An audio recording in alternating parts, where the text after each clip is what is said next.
Lauren Jackson, thanks for joining us ahead of NBA Rising Stars Invitational. Can you tell us how the opportunity came? How did the NBA approach you, and why did you want to be part of this? The opportunity came actually just someone that I've been working with She Hoops. We've done a few sort of activations with NBA Asia Pacific and online events, and through the contact just was the question was asked, and I said yes if I can take my children. And absolutely. I mean, I think for me, playing, in the career that I had in the WNBA, obviously to go and be a representative of the WNBA is hugely important. And I think around the Asia Pacific as well, just that representation of a female athlete, basketball player from around here, it's good to have. So happy to be that person, and I'm looking forward to getting to Singapore. So you're on a sort of a coaching panel, with Domantas Sabonis, you got Ryan Dunn, you got Oso Ighodaro, you got some of these NBA players. What's it like to be part of that crew of people? And have you ever been part of one of these sorts of camps where there's a lot of kids flying around and you get to sort of spread your expertise? Well, I've done a lot of camps with She Hoops here in Australia, but I think heading overseas and doing it, in the region is much more special because, well, not much more special. I can't say that. It's different. I've never done it before like this. It's an opportunity that I've never had before, and I get to go and do it with my kids. So to expose them to something like this, and to expose them to pathways as well, like the opportunities that the sport can actually present, it's really cool. Essentially, my role is as an ambassador. We do get out, we're running camps, we're visible, and mentoring some of the kids that are there from the schools around the region. And then also too, Yao Ming's going to be there, and we all know I love Yao Ming. So I can't wait to catch up with him. But yeah, it's going to be a whole lot of fun. So there are schools from across the Asia Pacific participating in this. There are two Australian schools. You got the boys' school, which is Berwick College, and you got the girls' school, which is Flinders Christian Community College. Are you sort of secretly rallying for these guys to win it? Yeah, we want our Australian teams to win. I think we've got such a strong basketball contingent here in Australia, and I think our pathways and our school system is only getting better and better because of national schools and things like that.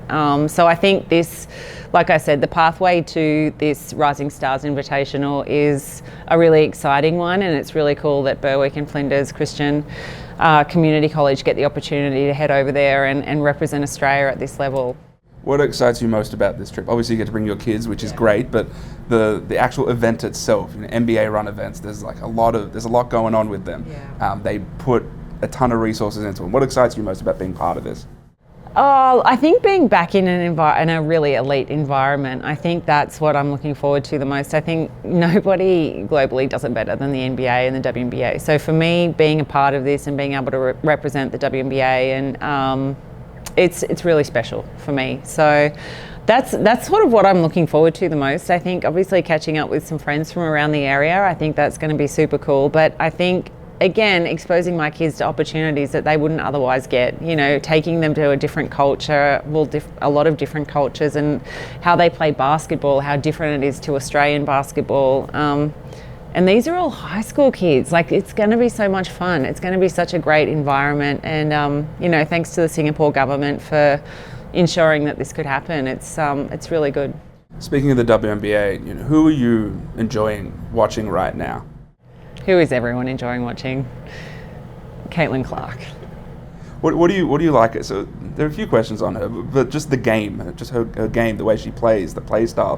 What do you enjoy most about it? Everything. I love her intensity. I love that. Obviously, she's a young player, and still has so much, development ahead of her. But I think her smarts, the way she reads the game, the way she passes the ball, the way she shoots the ball, she can get to the basket, change a pace, and I feel like she probably has the pressure of the world on her shoulders, and she's still able to get out there and perform unafraid, no fear.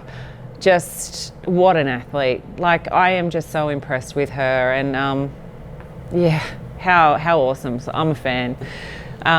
But yeah, I mean, she's someone that I'm definitely watching. I love watching A'ja Wilson also. She's the best player in the league right now, most dominant player, that's for sure. Love Stewie. But then obviously our Aussie girls. So seeing Sammy in Phoenix, Ezzy doing her thing in Seattle, Jado, Washington, Steph Talbot, all of our girls, Alana Smith in Minnesota. She's another one that Australia should be watching purely because, as we spoke about before, she's just consistent, she gets the job done, and she's one of our stars.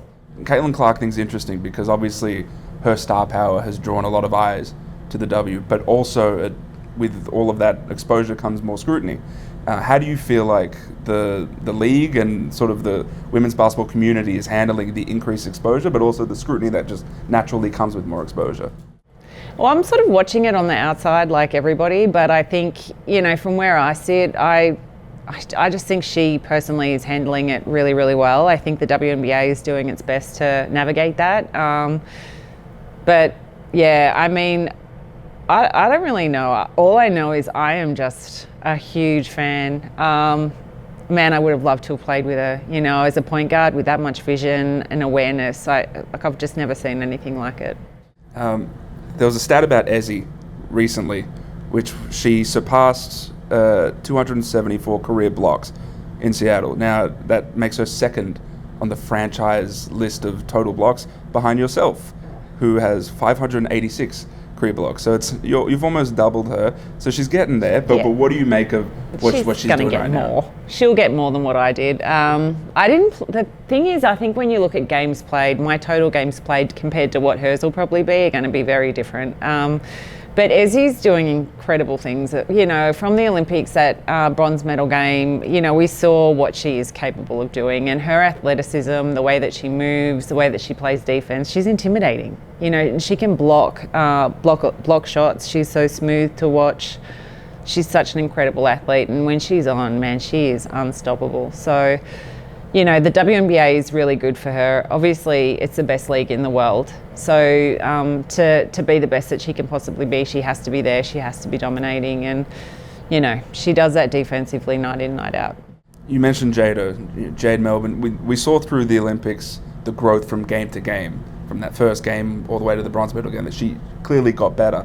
Now she's in Washington and averaging 8, 3, and 3 roughly. And what do you make of her development as someone who's still so young? Yeah, Jado is so young and she's got the world ahead of her. I think, obviously her passion for the game and her energy definitely makes her so special and sort of separates her from a lot of other players. After playing with her, I don't think I've ever been around someone as energetic as her and as had so much joy and love for the game. Like, she just oozes it, and that comes out in the way that she plays. She plays with, when she's on a break, like, you can't stop the girl. She's going full steam ahead. She can shoot, and her game's just getting better and better. With the Australian team, obviously she's going to have to become a facilitator, a very good facilitator, and able to run a team on the court. I think as a point guard, she's definitely learning how to do that. It's going to be fun to watch her develop and evolve over the next few years, especially while the talent pool in the WNBA just keeps lifting, as will our girls' games. And I concur. Jade Melbourne is maybe the nicest person I've ever met in Australian basketball. With the national team stuff, the Asia Cup is coming up in China. It looks like this is a pretty good Opals team. What do you make of this team and how they might fare in that tournament in July? I'm hoping they, walk away with a gold. I think we've got a lot of the next generation of stars that are coming through who are going to take over, and I'm really excited to see Sarah Blitzarv's back. So I think everybody in Australia is so happy for her and the way that her body has sort of bounced back after those horrible injuries. So really looking forward to seeing her compete, and I'm really, really excited about Ali Wilson being in the squad. Her development over the last few years, especially being in that 3x3 team, but the way that she's playing the game now, it's so much fun to watch, and she's so exciting. Her athleticism, her ability to get the ball down the lane, defensively, she's just tough. So I'm really excited to see her play, but I think the team is going to walk away with a gold. Yep. I have a few more questions on the WNBL, where you're an advisor.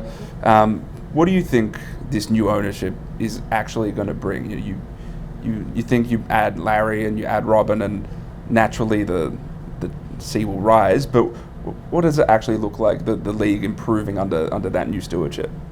Well, I think their vision is a really important one, and that is to make the league, the WNBL, the best league in the world at that point in time for the athletes. So what they're trying to do for the athletes off the court, but also creating a product that people want to watch, like on TV, getting bums on seats in stands. It's really important just to create that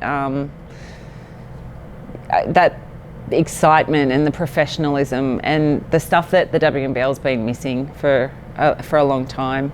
They are going to take it to the next level, there's no doubt about it. I think with Robin's business acumen and then passion for the game, but also Larry, his experience in running leagues. I think you've got two people that are probably best placed to run a league and really push a league forward. The WNBL has never had a problem with talent. Talent was never the issue. We've always had a great product. It's the way that it's sort of been showed outwardly to the world. I think that's where the problem has lied. And then also too, the conditions for the athletes. I mean, it took a long time for them to level up and get to a point where they're even with other leagues, female leagues in Australia. So, I mean, obviously there's a long way to go, but they'll keep pushing, and hopefully we get, our Australian girls back over the next few years and playing on our shores. So you speak about the Australian girls coming back. I was speaking to someone who's part of, helping to reintroduce the WNBL, and they asked the question, why can't a Caitlin Clark come to the WNBL?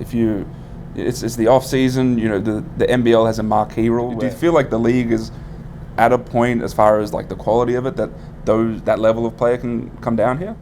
Yeah, I mean, I think there's the imports that we have been getting the quality has been getting better and better, which is a testament to the standard of the league. I think having that vision and that in the back of our minds, absolutely, yes, we could have a Caitlin Clark come and play here. I mean, obviously it would cost a lot of money, but I think that should be the ambition, that should be the goal. Obviously we want to see the big stars here on our shore, and I think the impact that Caitlin Clark or having a Brianna Stewart or Asia Wilson, having someone like that play in Australia in one of our clubs would change the face of our game.